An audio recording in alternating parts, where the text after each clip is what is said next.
Welcome to the Polysite Podcast. This is your host, Anthony Lindsay. And Stephanie Moreno. We're here with Cynthia Richards. All right, so Stephanie has some questions.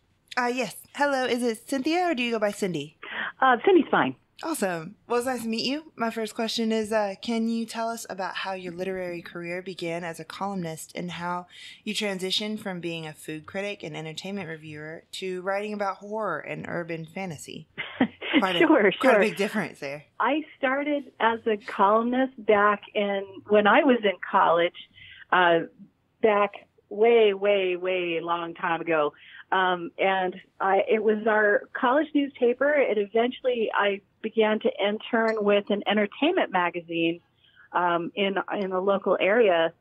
And I went out, I did food reviews around town, which is really fun. I also did reviews of like the ballet when the ballet came to town and a few movie reviews. But mostly I stuck with the food critiques because, you know, I'm a huge foodie. I just love all kinds of food. So that's how I started off in that direction.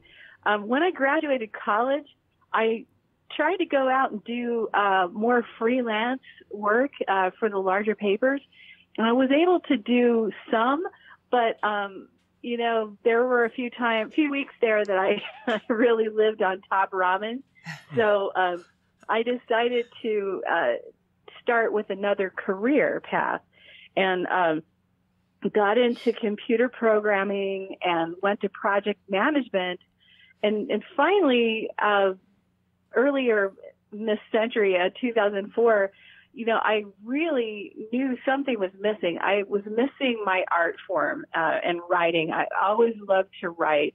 And I prefer writing fiction. Journalism and critiques and reviews are fun, but my heart is in fiction. So I just started writing stories again and joined a group here in the Colorado area called Rocky Mountain Fiction Writers, where I met other authors and began to network and eventually started co-authoring with a horror writer that I know and a local horror writer in the area. And that kind of led me down the path I'm in now to dark fantasy. I love fantasy books, and I also love that element of horror. So I've combined the two and that's really where I focus now. That's awesome. Can you trace back like the first time that you actually fell in love with that genre of writing and literature? Oh, I got to tell you, I was just absorbed. The minute I started reading Jim Butcher, The Dresden Files, that really got me hooked. Yeah. And then other group, Douglas Preston and Lincoln Child, their Relic book just kind of sealed my fate there because I just love their writing too. And so I just find it so intriguing and captivating. That's what really holds me to the genre. Awesome. Do you feel like when you were a food critic, do you think your writing as a food critic helped you with your novel writing? I've heard that it's not about the food itself. It's not about the restaurant. Like people read you as a food critic because of your writing, because they like the way you describe the thing. So do you think your writing as a food critic helped you? I think you're spot on there. I really do. And being in journalism and doing those critiques teaches you discipline. So you're writing against deadlines. There's a formula you use, and you learn how to structure the story in an expected way that the readers really are expecting, and they're counting on. You kind of get to the point, and they think for things and how you're going to end up and your recommendations. So journalism and being a food critic really helped me to hone my discipline in order to write these really long books. It really comes in handy, and it keeps me steady with the story and the pacing. So what suggestions would you give to new authors, especially those who are publishing their work independently? Would you kind of suggest that they kind of start out in like the column writing field first to get that initial discipline? I think anytime that you can get that experience with shorter work, today, it's a new world today than when I was in college, but you have the opportunity now to do web content development, which to me, honestly, because I do that too, I see a similarity to journalism and that story structure. So I would suggest if you can go out and start, I'm not saying exclusively, but at the same time, try your hand at web content, which is easier to sell and easier to get experience. It helps you learn that discipline, but it also helps you build your author brand so that you're not coming out and the only thing you've written is this book you have. You've already been published. And any building of your reputation and your author brand will help you with your novels in the long run. Is it an easier journey if you can get your work in the hands of a book publisher? And what are some of the special challenges that come with being an indie author? Sure. I'm going to say no. Okay. For two reasons. I've done both. My first book was traditionally published. And while you do have that safety net, you've got an editor there and somebody else designs the book and the cover and they do all the distribution for you. It was really a rude awakening for me because everybody expects, I've got my book is finally published. I'm out there and you're going to do all the marketing for me because you know how to do it. Well, the really cold reality there is they don't have the money to invest in brand new authors.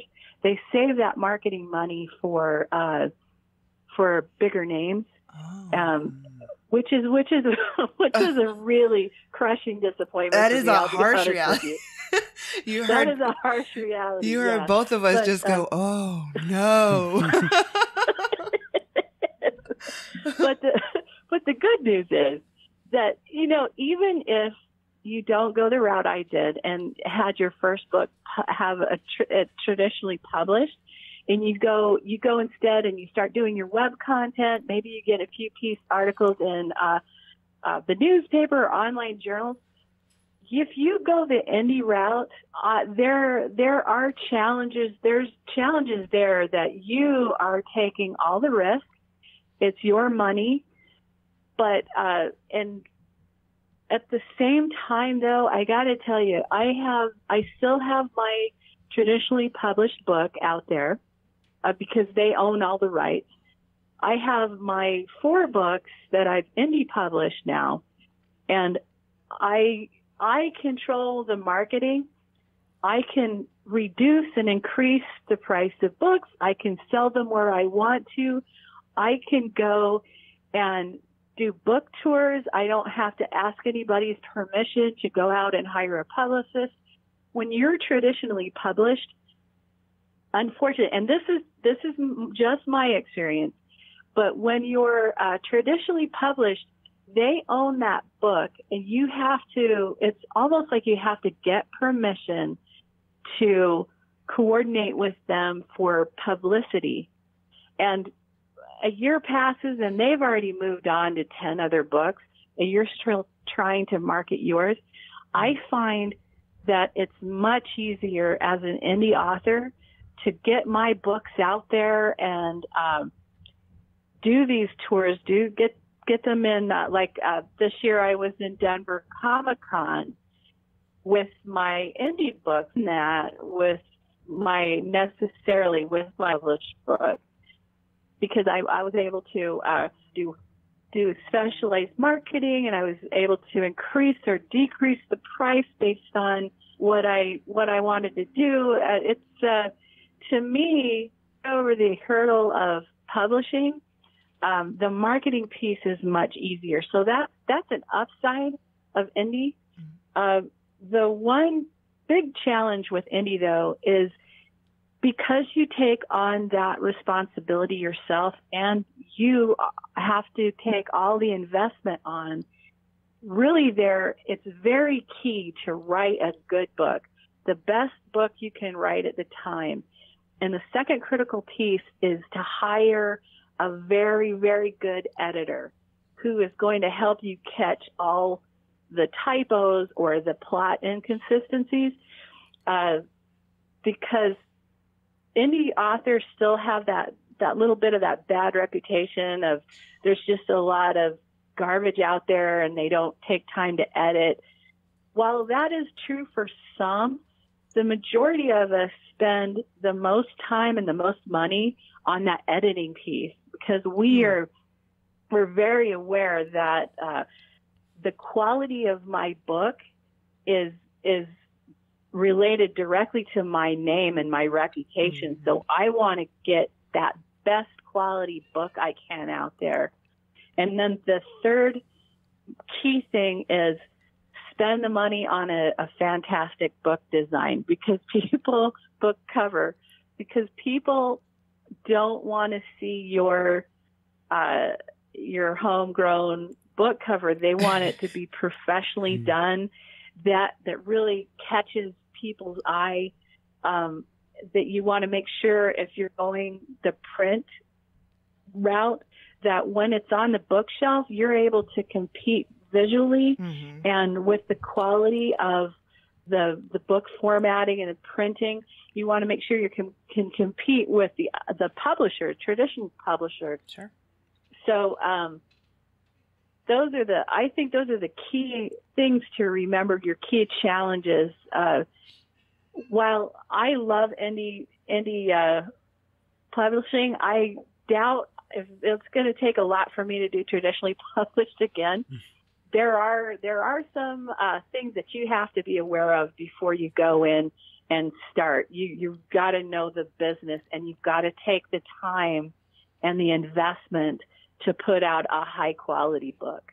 I wonder, as an indie author, if it's more attractive because you essentially have your product, you're marketing it yourself, and then you're keeping all of the reward in the back end, or a large chunk of the reward, versus if you are traditionally published, you get a very small piece. You have to get over a certain quota in order to essentially make a lot of money on the back end. So, while you may get an advance up front with a traditional publisher, you don't necessarily reap as much reward from your book if it does blow up. Now, it's a bigger infrastructure. Yeah, it's a bigger infrastructure if it comes from a traditional publisher, but that may not even be the case if you're not a big name. If you go into it as just purely thinking that my job is to write a great story that's going to capture, audiences and really get somebody into that world, which of course, if you're a fiction author or someone who's very interested in fiction like me,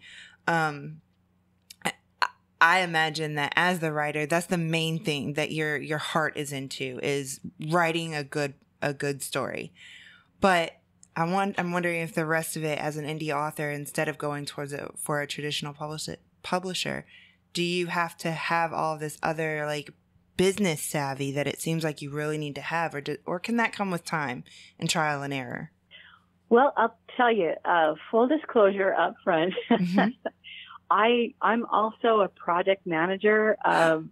My other career is helping people start up businesses and make them successful and then hand them off. So I know how to run a business. Yeah. I also know how to work with contractors and write these contracts. And so I've had training in my other life for this. Yeah, it sounded like it. To be quite honest with you. Uh-huh. Yeah. But the good thing is, though, it is overwhelming, but there is help for you out there. I mentioned earlier the organization I belong to, Rockton Writers. Mm-hmm. They teach classes. They have workshops. You go in and you network with other authors, and when they have conferences, they have agents and they have publishers and editors, social media experts come in and teach classes. So if you can find an organization like that to join in your local area, you're not in it alone. And most indie authors understand that there's enough room on the shelf for everybody, and somebody helped me, so I want to help somebody else be successful. I do give workshops, and so when people ask for my help, I'm happy to help them because somebody more experienced than I is helping me too. Very cool. It's really, if you join the community, it's a tight knit, really supportive community. And there are other communities out there, like if you write romance, there's the Romance Writers of America. I joined the Horror Writers of America, HWA. They also have these phenomenal resources, and people are so happy to answer questions and help you out because we all understand the struggle. And when one of us is successful, it just builds the rest of us up too. Well, that's wonderful. I would have thought that the community would be a little more cutthroat than that, but I'm glad to hear that they're not. we all, in deep down inside, we all love books, we love literature, and we want to see all these good stories that are hanging around out there. One of the just the most tragic things that I've run across is I know this author, and I read their book. They haven't been published yet, and it was just a beautiful book, wonderful, wonderful. But he was so set on getting his book traditionally published when nobody would pick it up, rather than saying, I believe in this, I'm going to do it myself and see what happens. He gave up and he just threw it out and quit the community. I hate to see people get to that point because you never know when the next great American novel is going to come up from somebody like that. So I try to encourage people as much as I can to at least try it. You said a little while ago about the cover art and how important it was to catch a person's eye, to get people to actually crack that book open, which was very fair because if the cover art is non-existent and it's just words on the page, which I've seen a couple times, it's like I'm not reading it. It doesn't really sell you. Yeah. You have to have a lot of time on your hands, and nobody has that kind of time anymore to open up the book and check out the first chapter or whatever. You're hoping to get something that sells you right away. Oh, I have to have this. And I'm looking at your the 5 books that you have, and the cover art is freaking amazing. Is it awesome? I know Obsidian Gates looks really cool. Thank you. I'll tell you, I am not a visual person at all. So I go through a book designer and cover art group called eBook Launch. And I give them a paragraph about what these books are about, and they just work their magic. Wow. And it's just amazing what they come up with from a paragraph. It's just, and they're beautiful. I've been told by publishers, they're like, "Wait, you're an indie author?" I'm like, "Yeah."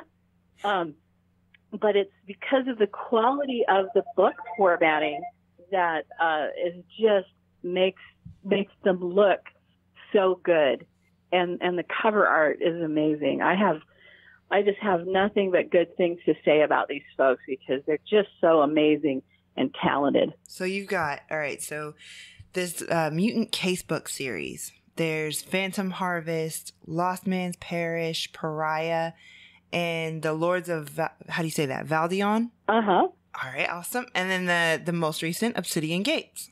So, me personally, I love series. I love book series because if a book is really good, there's nothing I like more than to hear that there's another and another and another coming out because you just it keeps you in the life basically, right? So, So, what is it like getting into a series of books where you just, like I was saying, you just create a whole world? It's this Heart of the Warrior, the Lords of Valdian, the Obsidian Gates. It's like these characters are more real to me than my neighbors. I just feel like I've known them so many years, and the world is just, it's fun to go visit for me. Right now I'm working on book 3 because I just love the story that much. I can't put it down. I have to go and finish it. You know what I mean?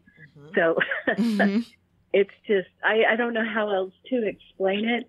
It's just like stepping into almost another dimension for me. This is going to be book 3 on the series of, so you have the Lords of Valdion, the Obsidian Gates, and then it's going to be the 3rd one in that series, right? Yes. Okay, cool. And that's the one I'm writing now. Got you. So where are you taking it from the Obsidian Gates?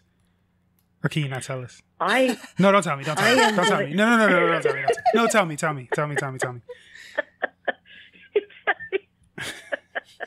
Oh, the adventure gets more dark. Oh, that's dark. I'm excited. Oh my gosh. All right, cool. So, where can people find your work? You can find me on Amazon, Barnes and Noble. If you're in the Colorado area, you can find me at the Tattered Cover. I'm in print, and I'm in Kindle and other ebook formats. So just look me up, and if you want quick links, you can go to my website at crrichards.com. crrichards.com. Okay, good. So you got the Phantom Harvest, Lost Man's Parish, Pariah, Lords of Valdion, and then the latest one is Obsidian Gates, and then you have the one that you're writing right now, which you should probably read the other 2 before that last one comes out. The Obsidian Gates just dropped. So, like, what would you recommend? What order would you recommend them? As far as I know you should do the Lords of Valdion first, and then Obsidian Gates, and then the one that you're writing right now. But with all 5, which one would you say first, second, third? You know, people seem to really love Pariah. It's an urban fantasy about elves and dragons and elementals on the Vegas Strip, and they seem to really like that one. So I love it too. So I would recommend that one next. Wow. All right, perfect. Your imagination is like out of this world. Quite literally out of this world. I can't wait until it gets turned into a movie. Oh, it's coming. Oh, would you do that, by the way? Because some authors have a thing against it, like crossing over from their grassroots and writing and print to like big screen cinema. Would you be cool with turning a book into a movie? I would for Pariah and the Lords of Valdion and that series. Mm-hmm. I think that would be awesome. I bet it would. That would be so fantastic to see that. Even if it went to anime, that would be a lot of fun. Ooh. Oh yeah, kind of like Samurai Jack. That'd be really fun. Yeah. That'd be amazing. Oh my gosh, we need to make some phone calls. All right. You gotta talk to your publicist. We gotta get this thing done. All right, cool. I really appreciate you sitting with us. Again, that was Cynthia Richards. She has a book series. The 5 books are Phantom Harvest, Lost Man's Parish, Pariah, Lords of Valdion, and then Obsidian Gates, which just came out. You can get all of them on Amazon. Before you get Obsidian Gates, I would recommend that you get the first one in that particular series, which is the Lords of Valdion. So it goes Lords of Valdion, Obsidian Gates, and then read those 2 before the new one is released. And Obsidian Gates just came out, so they're both kind of like really hot right now. And then the 3 other ones outside of that series are Phantom Harvest, Pariah, and Lost Man's Parish. All of them are available on Amazon, and you can get them on Kindle, which is dope. I like how the Kindle has it has the page sound as you change it. This is my favorite, because I like that tactile feel of a book, but it captures that inside of the Kindle, and it has the dim lighting or whatever inside of the Kindle as well. But you could also get a lot of people are under the misconception that when you get a book on Kindle, you can only read it on a Kindle, but you can read it on your iPad. You can read it on any tablet. Also your phone. You told me about that because I didn't know that. Yeah, and you can read it on your phone. So it's like easy peasy. And here's what's cool is that with the software, you would read it on your phone, and say you stopped on a specific page, and you turn it off, you leave or whatever, you come back to that page on any other device and you pick up exactly where you left off. Cool. Yeah, it's amazing. Virtual bookmarker. Yeah, virtual bookmarker. That's exactly what it's like, which is important in this one because the last thing you want to do is read something ahead of where you were before, and then it's like that person wasn't supposed to die. Why did this happen? All right. I really appreciate it. All right. That was the Podcast. This is your host, Anthony and Lindsay. And Stephanie Moreno. Bye.